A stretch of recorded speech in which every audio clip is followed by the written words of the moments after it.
మా ముఖ్యమంత్రి వర్యులు శ్రీ నారా చంద్రబాబు నాయుడు గారు నా మీద ఉంచినటువంటి బాధ్యతల్ని సమర్థవంతంగా నిర్వహించి ఏదైతే నా శాఖలో చాలామందికి ప్రభుత్వం నుంచి అవసరాలు ఉన్నాయి, వీళ్ళన్నిటి కూడా సేవ చేసే విధంగా ప్రభుత్వం యొక్క స్టాండర్డ్స్ ప్రకారం వాళ్ళందరికీ కూడా అన్నీ అందించే విధంగా చర్యలు చేపడతామని చెప్పి తెలియజేసుకుంటూ ఈరోజు మొదటిగా 3 సంతకాలు సోషల్ వెల్ఫేర్ డిపార్ట్మెంట్లో, అదేవిధంగా డిజేబుల్డ్ డిపార్ట్మెంట్ నుంచి ఒకటి ఈరోజు నేను సిగ్నేచర్ చేయడం జరిగింది. ఒక ముఖ్య విషయం ఏంటంటే 2014-19 ముందు తెలుగుదేశం ప్రభుత్వంలో నారా చంద్రబాబు నాయుడు గారు ముఖ్యమంత్రిగా ఉన్నప్పుడు కొన్ని గురుకుల పాఠశాలలో అదనంగా సీట్లు ఇవ్వడం జరిగింది.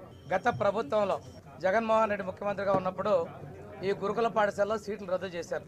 ఇది రాష్ట్ర వ్యాప్తంగా సుమారు 1600 వరకు ఉన్నాయి. మన అధికారుల దగ్గర కూడా ఇంకా స్టాటిస్టిక్స్ కలెక్ట్ చేయాల్సిన అవసరం ఉంది.